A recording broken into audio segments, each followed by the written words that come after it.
बिहार में बेटियों की सुरक्षा पर बड़ा फैसला, सम्राट चौधरी का सख्त आदेश। अब हर गर्ल्स हॉस्टल होगा रजिस्टर्ड। बिहार सरकार के नए नियम लागू।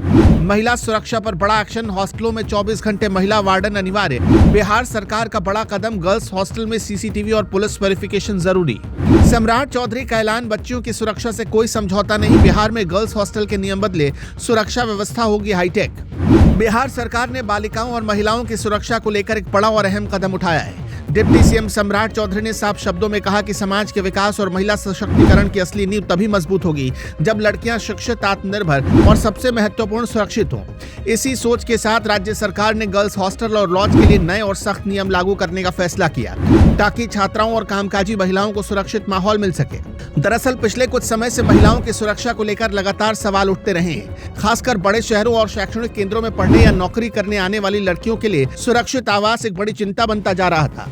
इसी को ध्यान में रखते हुए गृह विभाग ने व्यापक दिशा निर्देश जारी किए। डिप्टी सीएम सम्राट चौधरी ने कहा कि महिलाओं को समान अवसर और सम्मान के साथ जीवन जीने का अधिकार है और सरकार ये सुनिश्चित करना चाहती है कि उनकी सुरक्षा में किसी भी तरह की कमी न रहे।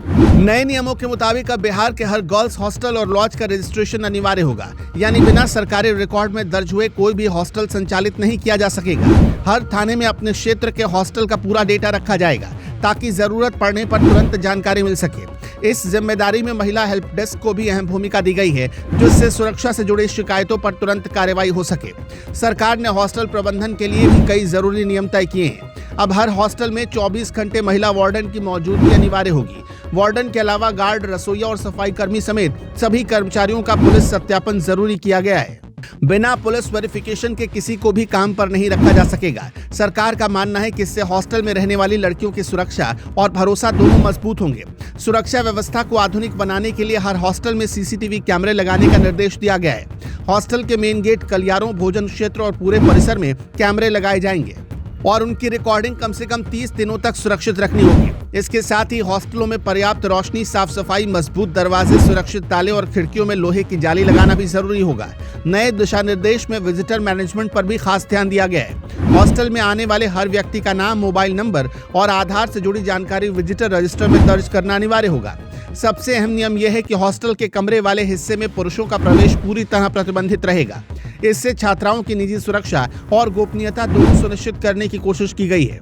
सरकार ने तकनीक के इस्तेमाल पर भी जोर दिया है। रात के समय छात्राओं और स्टाफ की उपस्थिति दर्ज करने के लिए बायोमेट्रिक सिस्टम लगाने की बात कही गई ताकि किसी भी आपात स्थिति में तुरंत पता लगाया जा सके कि हॉस्टल में कौन मौजूद है। इसके अलावा इमरजेंसी से निपटने के लिए हॉस्टलों में स्थानीय थाना, महिला हेल्प डेस्क, अभया ब्रिगेड और 112 नंबर की जानकारी वाले पोस्टर लगाना अनिवार्य किया गया है। डिप्टी सीएम सम्राट चौधरी ने कहा कि छात्राओं को 112 इंडिया ऐप के सुरक्षा फीचर्स के बारे में भी जागरूक किया जाएगा ताकि जरूरत पड़ने पर वो तुरंत मदद ले सके। उन्होंने बताया कि पुलिस, महिला हेल्प डेस्क और अभया ब्रिगेड मिलकर राज्य भर में हॉस्टलों की नियमित जांच करेंगे। अगर कहीं भी संदिग्ध या आपराधिक गतिविधि पाई जाती है तो तुरंत सख्त कार्रवाई की जाएगी। सरकार का मानना है कि नए नियमों से न सिर्फ छात्राओं की सुरक्षा मजबूत होगी बल्कि अभिभावकों का भरोसा बढ़ेगा। कई परिवार अपनी बेटियों को पढ़ाई या नौकरी के लिए दूसरे शहरों में भेजने से हिचकिचाते हैं, लेकिन अगर रहने की जगह सुरक्षित और व्यवस्थित हो तो लड़कियां आत्मविश्वास के साथ आगे बढ़ सकेंगी। राजनीतिक और सामाजिक नजरिए से भी यह फैसला काफी महत्वपूर्ण माना जा रहा है। हालांकि असली चुनौती नियमों को जमीन पर सख्ती से लागू करने की होगी। डिप्टी सीएम ने साफ कहा कि बच्चियों और महिलाओं की सुरक्षा से कोई समझौता नहीं किया जाएगा। अगर किसी हॉस्टल में नियमों का उल्लंघन पाया गया तो उसके खिलाफ कड़ी कार्रवाई होगी। सरकार का उद्देश्य डर पैदा करना नहीं बल्कि सुरक्षित और सम्मानजनक माहौल बनाना है ताकि बिहार की बेटियां बिना किसी डर के सपनों को पूरा कर सकें।